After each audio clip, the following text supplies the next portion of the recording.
Un saludo a las personas que me estén escuchando.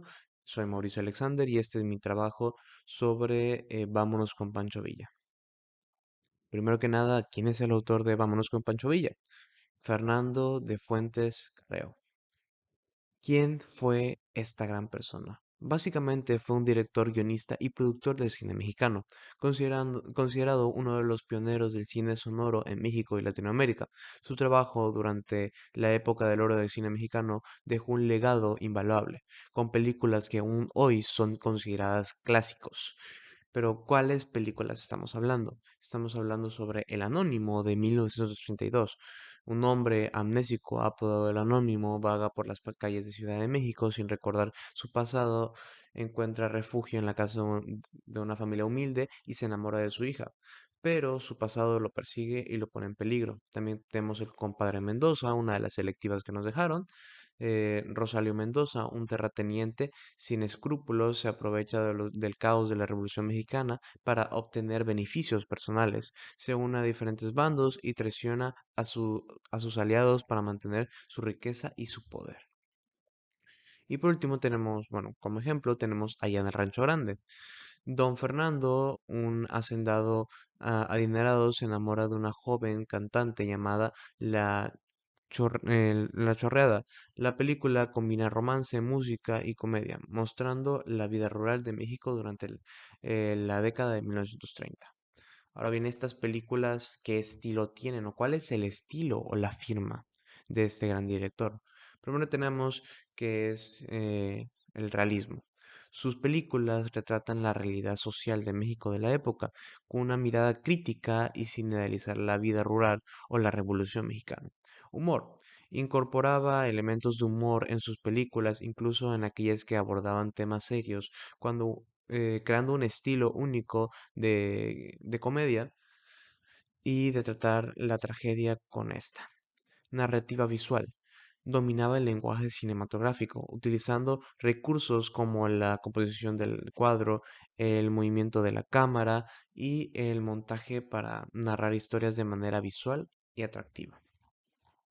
Ahora bien, ¿cuál crees que sea el objetivo de la crítica de la película de Vámonos con Pancho Villa? O sea, hacia cuál rasgo o figuras sociales o políticas enfocadas en un comentario crítico. Desde mi punto de vista, Vámonos con Pancho Villa comenta esto otro, primero que nada, los rasgos de la época, rasgos de violencia y brutalidad. La película muestra la crudeza de la guerra y la violencia desatada durante la revolución, incluyendo ejecuciones, saqueos y la deshumanización y el costo humano de la guerra y la revolución. También tenemos la explotación de los campesinos. Se observa cómo los campesinos eran utilizados como carne de cañón en la guerra sin recibir ningún beneficio real de la revolución. La película critica la explotación y la falta de oportunidades para las clases bajas. Estamos hablando de que esto se da no solo en el bando de los militares, sino también en el bando de la revolución, de los propios revolucionarios, en los cuales los campesinos, como siempre, terminan en segundo plano, siempre sufriendo las consecuencias, tanto de brutalidad policial por parte de los militares, perdón, y también desdicha por parte de la revolución. Y tenemos idealización de la revolución. Si bien la película celebra el espíritu de lucha y la búsqueda de justicia social, también critica la idealización de la revolución, que para el hombre común que lucha se termina manifestando en muerte y desdén. Ahora bien, ¿cuáles son las figuras exactas o que critican la película? Figuras hablamos de personas, títulos, entre otros. Tenemos que que critica los caciques y los terratenientes. Se critica su abuso al poder, explotación de los campesinos y corrupción. También critica a los militares, su ambición del poder, la falta de escrúpulos y el uso de la violencia. También se critica a líderes revolucionarios, se critica la manipulación de las masas, la propaganda y la idealización de sus figuras. Y por último, tenemos que la película critica la idealización de la revolución mexicana en sí misma, mostrando sus tradiciones y las consecuencias negativas para las clases bajas, sin olvidar desde luego de criticar también los militares de la dictadura y los dirigentes. Ahora bien, ¿cuál es la crítica directa y dirigida hacia Pancho Villa? Si bien la película lo presenta como un líder carismático valente, vámonos con Pancho Villa, también critica algunos aspectos de su persona. Critica que es impulsivo, toma decisiones sin considerar las consecuencias, poniendo riesgos a sus tropas y a todas las personas que están a su cargo. Lo podemos ver durante las batallas, cuando literalmente eh, ataca un puesto sin real conocimiento del poder que tiene este y termina siendo salvado a último momento. Le gusta alardear de sí mismo, presentándose como un salvador y hablando en tercera persona cuando en realidad no se preocupa lo más mínimo por sus hombres y lo enaltecido que tiene el ego no, eh, no se relaciona realmente por cómo es de líder, porque realmente es un líder muy malo. No siempre tenía control total sobre sus tropas. Esto también lo podemos ver, bueno, durante la película cuando se mata a uno de los personajes porque sus tropas o bueno, miembros de sus tropas deciden jugar un juego peligroso. Ciertamente esto es una parte muy interesante que criticar. Pero, a ver, a grandes rasgos, la película no busca demonizar al personaje, sino presenta una visión compleja y humana, incluyendo sus luces y sus sombras. La siguiente pregunta es, ¿sientes que el final alternativo va mejor que el oficial? ¿Por qué? Desde mi punto de vista, los dos finales son muy parecidos.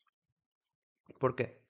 Tenemos el final original en el cual Pancho Villa realmente queda muy mal plantado, queda como un militar que se preocupa muy poco por sus tropas.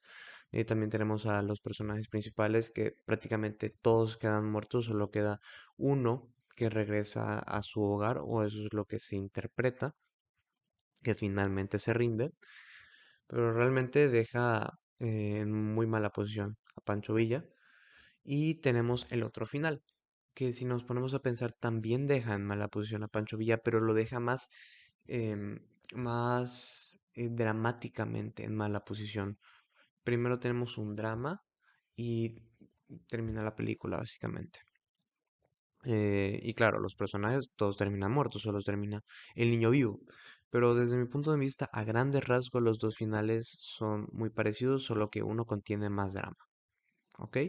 Así que desde mi punto de vista, el final alternativo lo prefiero únicamente por tener más drama, porque realmente a grandes rasgos deja exactamente igual posicionado a los personajes y a la Revolución Mexicana. Ok, ahora bien, momentos de la película que son importantes y personajes que desde mi punto de vista son importantes. Primero que nada voy a hablar sobre los protagonistas. Tiburcio Maya, que es un campesino que se une a la División del Norte buscando justicia social y venganza por la muerte de su hermano. Aquí vemos a un personaje que sigue a Pancho Villa únicamente por venganza directamente, por decir de que estos van en contra del villano que yo quiero atacar. Por eso me uno a ellos. Ahora bien, Miguel Ángel del Toro, también llamado Berrecillo, es un joven que literalmente representa la idealización de la Revolución Mexicana. Representa que, bueno, es un joven que está idealizado con esta y que se une a esta nuevamente por esa idealización, no por una razón propia, sino porque cree fielmente en esta, producto de la propaganda y todas estas partes. Así que desde mi punto de vista, Berrecillo puede ser una representación muy fiel de lo que, del efecto que trataba de causar Pancho Villa con su, con su propaganda, básicamente. También tenemos Meltino Botello, un hombre que desde mi punto de vista representa mucho el hombre de la época, ¿no?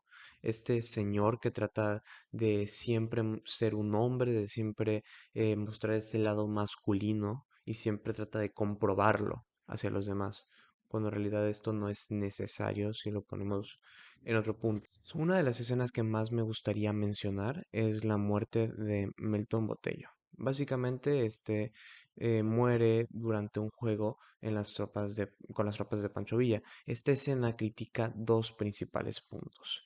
El primero es la idealización del hombre. El hecho de que esta persona trata por la idealización que se tiene del hombre valiente, del hombre que siempre pone la cara de tratar de ser ese hombre termina muriendo por esto. O sea, qué tan importante es para el hombre de esa época mantener esa imagen, que hasta llega a morir por eso.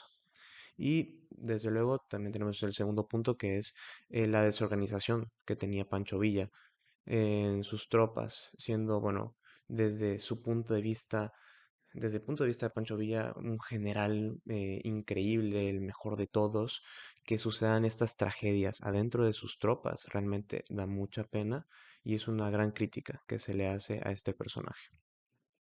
Y ya para finalizar, como valoración personal, me gustaría agregar un par de puntos. Primero que nada, es una película muy interesante. Es una película que nos abre una ventana hacia el pasado, nos abre una ventana hacia los hombres del pasado, hacia toda esta valoración, a toda esta situación que vivían en esa época, todos estos ideales, toda esta propaganda incluso que se veía eh, durante la época de la Revolución Mexicana para tratar de atraer más miembros a esta.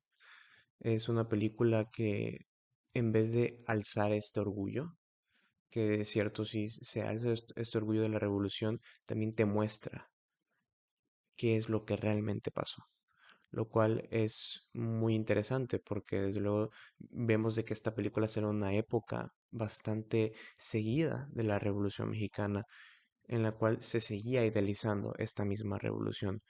Por eso mismo es un poco rompedor que haga esto. Y por eso mismo es que yo creo de que mete esta comedia para tratar eh, de bajar el nivel de crítica que le da hacia la película. Pero si quitamos un poco la comedia y vemos en sí los actos y los puntos claves, podemos ver esta crítica. Por eso mismo para mí es una película muy interesante. Desde mi punto de vista creo que le daría un 8 porque es muy interesante por esto mismo bueno, una de las partes malas que le veo es un poco lo lenta que es. Lo lenta que es debido a que tratan de enfocar más que nada que es una película con sonido por ser una de las primeras películas que cuentan con este aspecto. Así que muchas gracias.